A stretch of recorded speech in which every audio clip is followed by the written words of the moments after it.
Bismillahirrahmanirrahim. Assalamualaikum warahmatullahi wabarakatuh. Waalaikumsalam warahmatullahi wabarakatuh. Ya Rabbi Mustafa balligh maqasidana waghfir lana ma madha ya wasi'al karami.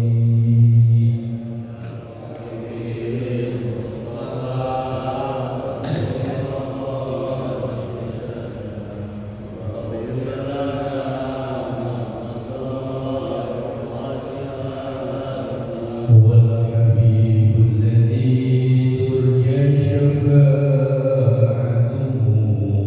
لكل هول من الأهوال مقتحم.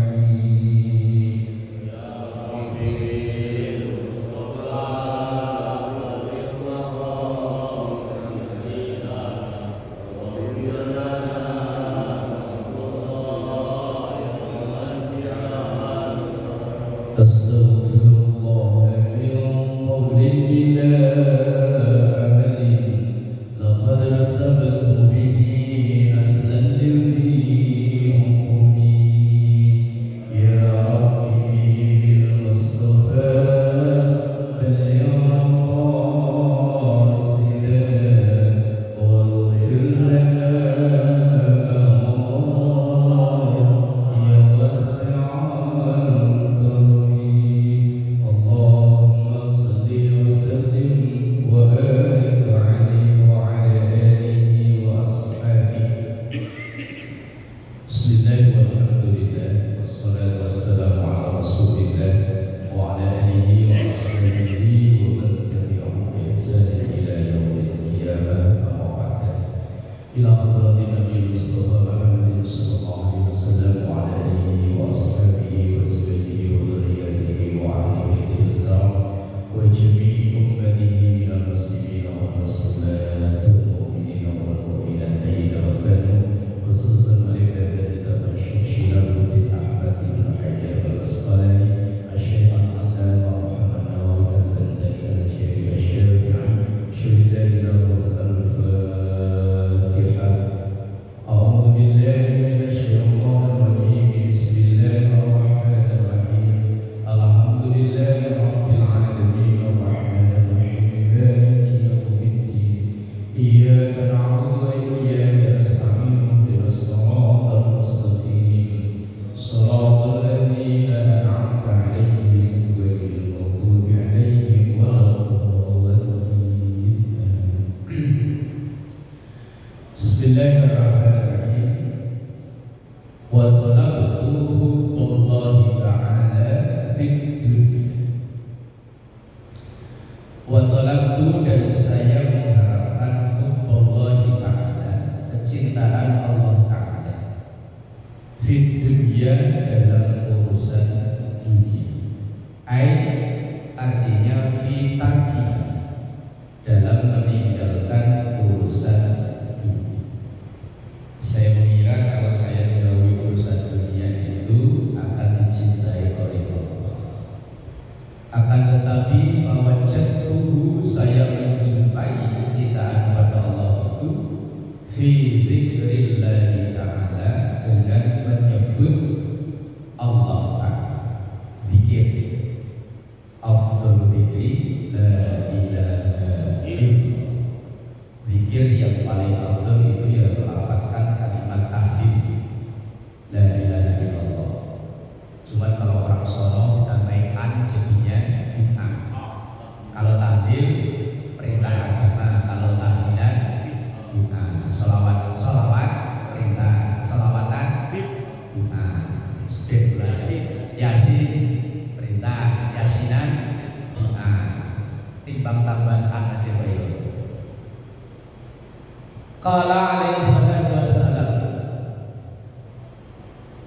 bersabda Rasulullah sallallahu alaihi wasallam, az-zikru, zikir. Zikir itu menyebut nama Allah, itu zikir. Kalau orang sono, kalau cuma nyebut nama Allah katanya belum zikir, kecuali disambung dengan kalimat sebelumnya.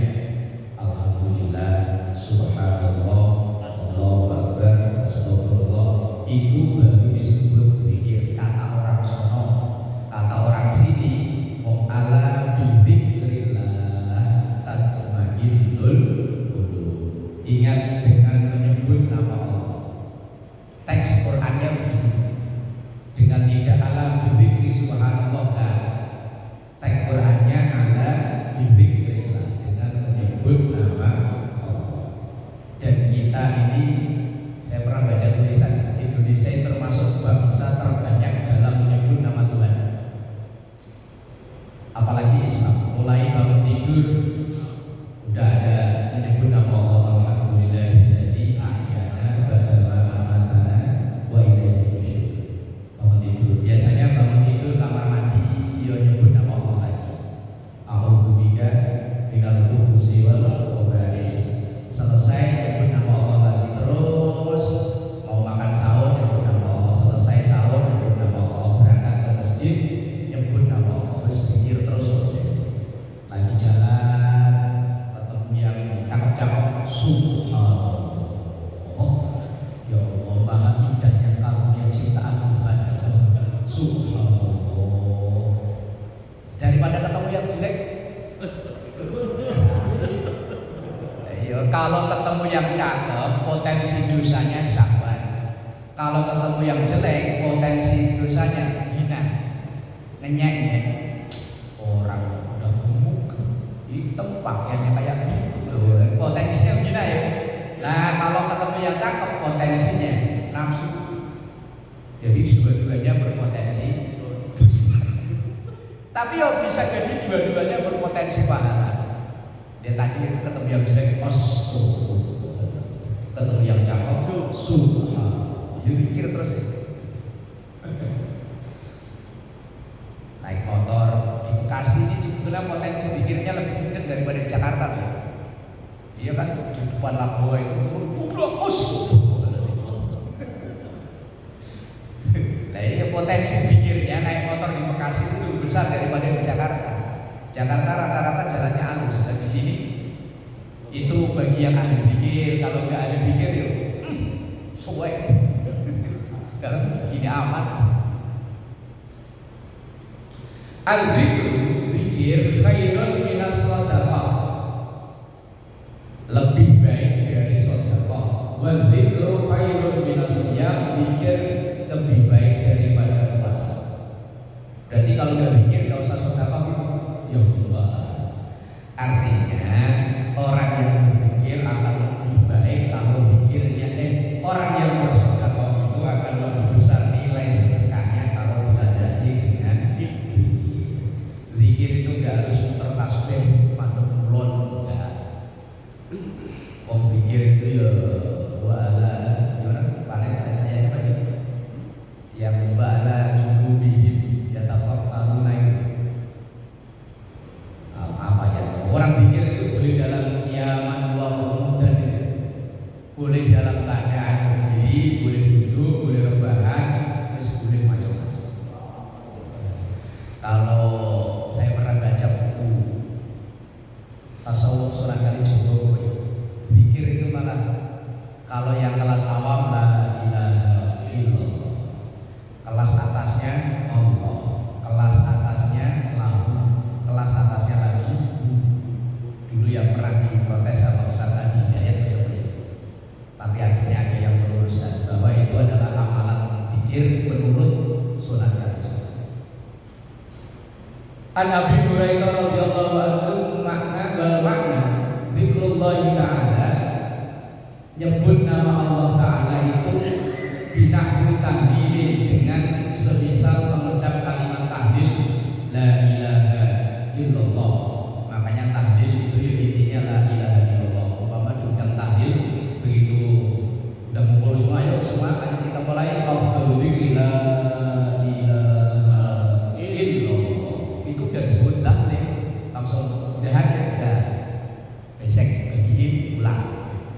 Enak ya, cepet ya, nggak usah lama-lama. Kalau intinya zikir itu kan, intinya tahlil itu la ilaha illallah. Kata tuan rumah, ustaznya nggak bisa, cuma la ilaha illallah doang bisa aja.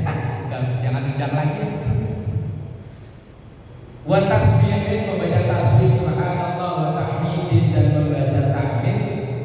alhamdulillah khairun min shadaqatin nafli, itu lebih baik daripada sedekah sunnah. Wa dzikru, dzikir itu aksar sawaban, lebih banyak pahalanya, wa anfa'u, dan lebih manfaat minas siyami, daripada siam. Dari satu sisi, karena setiap ibadah itu ada keunggulannya masing-masing. Ibarat makanan itu ya punya keunggulan sendiri-sendiri. Kalau makanan ini mengandung zat ini, makanan ini mengandung zat ini, masing-masing. Wa talabtu al-afiyata, dan saya mencari afiat. Afiat kan ada dua bahasa yang selalu disandingkan, yang sehat, afiat. Kalau sehat itu konotasinya sehat fisik. Kalau afiat itu sehat akal, pikiran, yang non fisik, itu afiat. Makanya doanya itu sehat afiat. Fisiknya sehat, pikirannya sehat.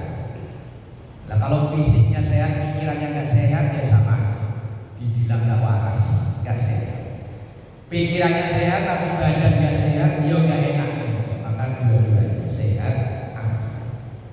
Wa talaqtu al-afiyata, dan saya mencari sehat akal, sehat pikiran, fil majami, dalam perkumpulan orang-orang, majami nas, artinya perkumpulan banyak orang. Fawajjatuha, dan saya menjumpai fil uzlah, di dalam menyendiri. Qala al-Bushairi, berkata Imam al-Bushairi. Al-Bushairi itu menulis kitab Risalah al-Bushairiyah. Wal uzlah, uzlah itu menyendiri. Fil haqiqati, dalam hakikatnya adalah izalul hisal, menghindari keadaan-keadaan al-madhumati, yang buruk. Artinya kalau kita kumpul orang kok malah potensi kita ini menjadi lebih buruk, lebih baik, tidak. Tapi kalau kumpul orang kok potensinya lebih baik, dia lebih baik kumpul orang. Pertimbangannya di diri kita masing-masing. Saya kalau kumpul bukannya tambah baik, malah tambah parah. Dulu kalau nggak sering kumpul orang, saya masih bisa tadarus. Nah ini semenjak kumpul malah tadarus, nggak pernah. Terawih asal mau terawih, mana kumpul terawih? Kayak orang baru Islam aja, terawih udah tahun-tahunan. Udah libur aja, libur. Yang disebut uzlah itu adalah izalul hisal al-madhumah, menjauhi kondisi yang membuat kita menjadi buruk. Fantaksir litabdil sifati ila litanai anil awtan. Fantaksir, maka upaya litabdil sifati, untuk merubah sifat-sifat, la litanai anil awtani, tidak untuk menjauhi pergaulan dengan sesama warga. Awtan itu warga negara. Artinya yang namanya uzlah itu artinya ikhtiar untuk merubah diri, sifat diri menjadi lebih baik. Bukan uzlah itu nggak mau kumpul sama orang. Kemana tuh sekarang buat orang jamaah? Saya lagi uzlah. Oh itu bukan uzlah. Saya nggak mau riak, makanya saya nggak mau jamaah lagi. Ibadah itu ada yang harus memang dipertontonkan dan ada yang disembunyikan. Ibadah wajib itu rata-rata harus diperlihatkan, karena ini untuk syiar. Jamaah yang 5 waktu, zakat, makanya zakat harus pagi. Sunnah, yang sunnah itu berjamaah, yang sunnahnya disyiarkan. Tapi kalau sholat sunnah yang sendirian, makanya sholat sunnah itu yang terbaik di rumah. Kecuali sholat yang sunnah berjamaah ya. Tapi kita ini kalau sholat sunnah sendirian di rumah, ampun. Rasulullah itu, ya Rasulullah kan rumahnya memang sebelahan tempat mimbar. Mimbar rumahnya sebelah kanan. Nah, beliau itu kalau sholat sunnah qobliyah ba'diyah di rumah, sholat wajib yang baru di masjid. masjid. Nah kalau kita mau niru, abot. Saya beberapa kali nyoba habis sholat jamaah pulangnya ke rumah, rencana ntar sholat gajian di rumah, nggak jadi. Wah, asal apalagi nyampe rumah depan pintu udah buka kancing baju ya, apalagi udah nyetir HP ya. Makanya ya wis lah, nggak bisa yang terbaik di Ramopo. Memang sholat sunnah itu terbaiknya memang di rumah. Sunnah yang tidak jamaah ya. Kalau taraweh, witir, Ramadan ini kan sunnahnya berjamaah. Idul Fitri, apalagi Idul Fitri. Idul Fitri mah biar Jumatnya nggak sholat, subuhnya nggak sholat, ya Idul Fitrinya sholat. Betul. Ya iya nungguin sedul masalahnya Idul Fitri sama Idul Adha. Orang itu nggak merasa nyesel ketinggalan subuh, tapi perasaan akan nyesel setengah hidup kalau ketinggalan Idul Fitri. Orang umpama kejebak macet di jalan, itu mana ini udah jam segini nggak bisa sholat id, kayaknya nyeselnya nggak tenang. Sholat subuh enggak, padahal sholat id sunnah. Saya itu ya pernah sengaja nggak sholat itu, ya pernah Idul Fitri sengaja nggak sholat, orang-orang pada berangkat saya duduk di rumah di teras. Iya sengaja, kalau orang-orang pada mas nggak sholat, nggak pernah. Orang-orang pada berangkat saya duduk, mungkin orang-orang pada ngerasani gitu. Itu anak pondokan nggak sholat, pengen nyobain nggak sholat itu. Iya orang-orang itu kan misalnya setengah hidup kalau saya itu pernah diomeli orang semasjid. Gara-gara saya itu penanggung jawab khotib Idul Fitri, khotib yang gak datang. Nah akhirnya yang naik kan umpamanya di sini ya, yang diundang gak datang, akhirnya yang naik Pak Isi.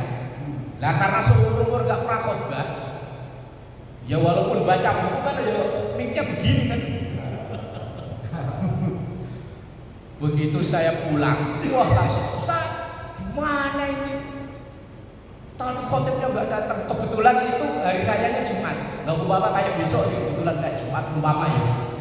Terus saya bilang begini Pak, ntar siang masih ada lagi. Wah enggak, kapok saya. Tadi giliran saya mau sholat, Ustaznya nggak datang.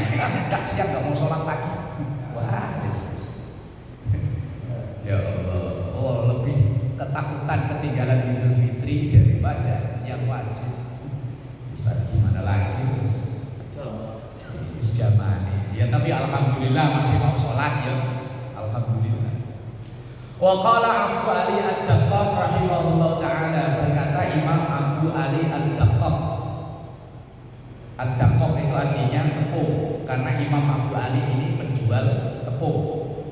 Nah penjual tepungnya itu disambungin buat namanya. Kayak Pak Agus ternaknya jate, jadinya Agus jate. Eman kerjaannya bikin lemari, ntar lama-lama Eman siapa sih? Eman lemari. Lah Imam Abu Ali itu ya dia seorang ulama, seorang kiai besar, cuman memang dia itu kerjaannya jualan tepung. Dan bahasa Arabnya tepung itu ad-daqqaq. Nah orang-orang kan nama alim itu kan banyak. Untuk bedain ali yang mana sih? Ali tepung. Oh iya. Apalagi ada namanya Imam Khatib, namanya itu Abu Khatib. Cuman karena dia pernah pura-pura budak, lama-lama orang itu manggil Khatib al-Asam, artinya Khatib yang budak. Ya kayak Bolot, nama aslinya siapa? Malah lebih terkenal nama itunya. Nama asli siapa Pak? Ubay. Bikin namanya Bolot ya Bolot. Oh. Ya nama aslinya nggak tahu kan? Kayak banyak ulama itu yang lebih dikenal bukan nama asli, ya nama panggilan. Jadi nama panggilan itu ya ada dari zaman dulu. Imam Ali Ad-Daqqaq, Daqqaq itu artinya tepung. Khatib al-Asam, Khatib yang budak. Tapi ya dipakai terus nama julukan. Ilbas ma'an nas ma yalbasun. Ilbas pakailah ma'anas bersama orang-orang mayal basun yang orang pakai, artinya pakailah pakaian yang umumnya dipakai orang di situ. Gak usah aneh-aneh. Umumnya di sini kalau mau sholat pakai koko ya wes pakai koko, pakai sarung. Kalau umumnya di situ pakai batik ya wes pakai batik. Artinya pakailah pakaian yang kalau orang Jawa bilang umumi. Umumnya gimana gitu. Ini nasihatnya Imam Ali. Ilbas ma'an nasi ma yalbasu. Pakailah kayak orang-orang yang orang itu pakai. Kalau aneh-aneh, malah dicurigai orang. Kayak saya biasa pakai begini, tiba-tiba besok pakai gamis, pakai udeng-udeng yang gede, pakai sorban kayak ordek dipikul. Orang-orang langsung tuh kesambung kemana? Oh enggak umum, wes pakailah umumnya kayak apa di masyarakat itu, enggak usah aneh-aneh. Kalau aneh-aneh umumnya kalau kondangan itu umumnya di sini pakai apa ya wes pakai itu. Pakai yang aneh-aneh malah diomongi orang.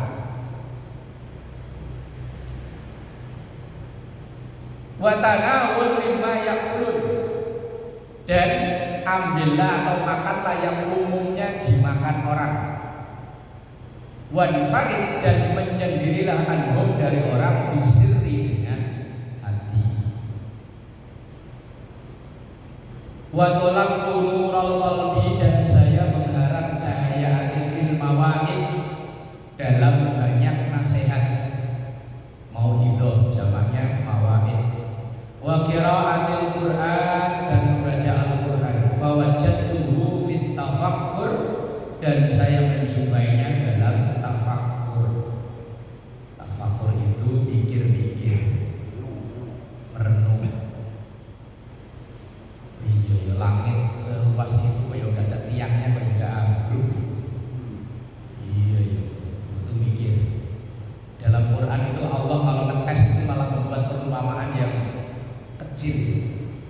Innallaha la yastahyi ay yadriba masalan ma ba'udatan fama fawqaha. Apa kagak mikir orang-orang itu tentang proses penciptaan nyamuk? Nyamuk itu hewan yang kecil. Itu punya jarum untuk nyedot darah. Itu jarum pasti kan ada lubangnya ya. Kecil kok ya masih ada lubangnya. Nyamuk ya punya otot, punya urat, punya saraf. Nggak kayak apa urat sarafnya.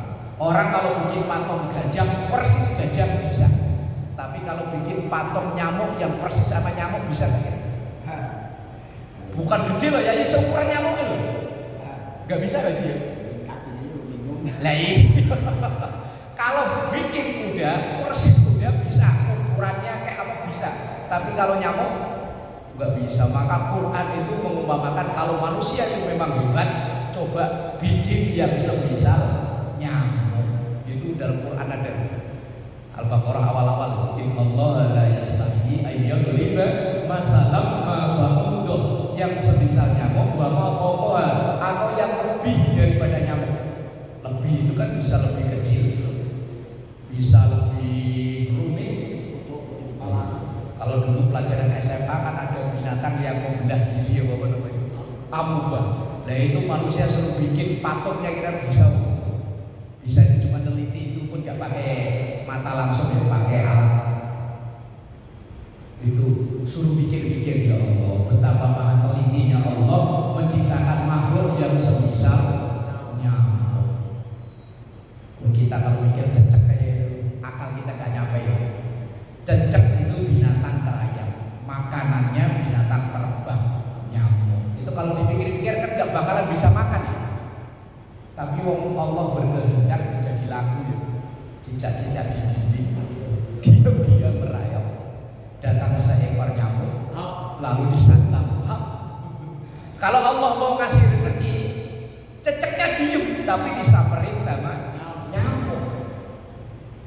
Ya kalau dipikir-pikir ya nyamuk. Kok makanannya? Cecek binatang merayap, makanannya kok binatang terbang. Loh kok ya kenyang? Gak perlu perlu pakai MBG. Nggak perlu pakai MBG, udah pada pergi cetak-cetak. Maha kuasanya itu fi idhami makhluqatillahi ta'ala, dalam maha agungnya ciptaan Allah Ta'ala, wa fana'id dunya, dan fana'nya dunia, sementaranya dunia, wa ahwalil akhirati, dan huru-haranya urusan akhirat, wa sa'iri umuriha, dan urusan-urusan yang lainnya. Dulu zaman kecil dulu membayangin yang muter itu kan bukan buminya ya, langitnya ya. Langitnya apa? Matahari. Dulu zaman kecil ngebayangin kan itu bumi diem diputeri matahari, tapi ternyata kata para ilmuwan malah buminya yang muter. Lah kan bumi muter ke orang pada gak jatuh. Suruh mikir, orang itu suruh mikir. Makanya ayat yang pertama kali turun, Iqra, bacalah, mikirlah. Tapi sayang siap rajin mikir malah bukan kita orang Islam. Kita orang Islam semuanya asal dapat kenyang dikit ya rebahan. Iya, apa antar pokoknya kalau mending beli daripada mikir repot-repot. Yang mikir biar soal orang Cina. Wa taksirin nafsi, dan telegornya diri, wa tahdhibiha, dan cara membersihkan keteledoran itu, wa hamliha, dan membawanya fil istiqomah, dalam istiqomah, wal bukai, dan tangisan waktu sahwi, di waktu sahur.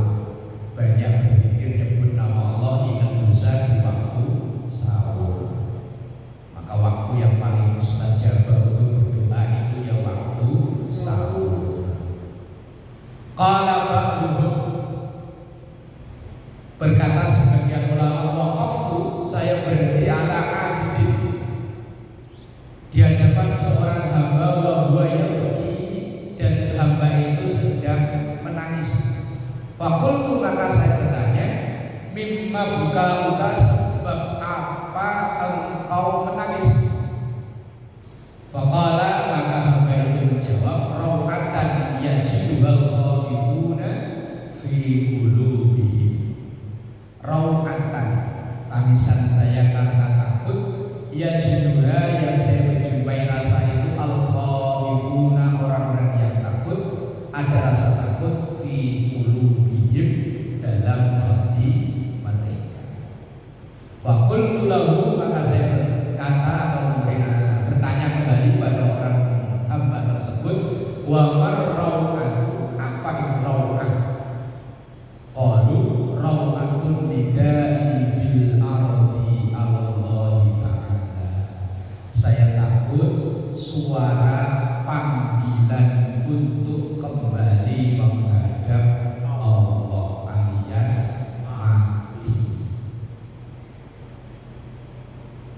Kalau kita mencuek-cuek aja, tajiah aja kita masih bisa ketawa-ketawa ya. Makami orang aja masih bisa ketawa kita. Umpama lagi makami orang, ada 3 orang jatuh, buang, yakin ketawa kita. Padahal kita lagi ngurusi jenazah. Padahal bisa jadi sebentar lagi kita yang diperlakukan kayak itu. Saking pedenya kita ini. Tapi ya memang dalam hadis Nabi, termasuk orang baik itu adalah orang yang kalau ketawa itu los saatan rahmatillah, karena saking pedenya dengan maha luasnya rahmat Allah.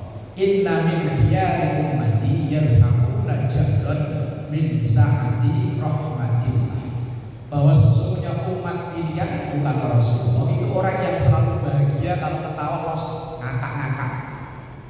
Pokoknya maha luasnya, biar dosanya banyak, Allah lebih maha luas ampunannya. Gak takut, gak kebagian tiket ke surga, pokoknya hidupnya bahagia.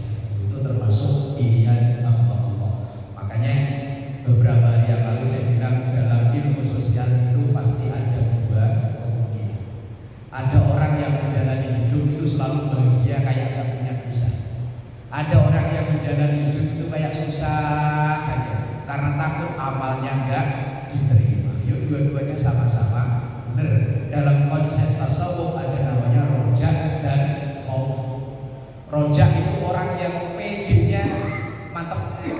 Khauf itu orang yang merasa khawatir. Akhirnya roja itu biar nimbulin sifat optimis. Khauf itu nimbulin sifat hindari sifat sombong. Berarti dua-duanya ada sisi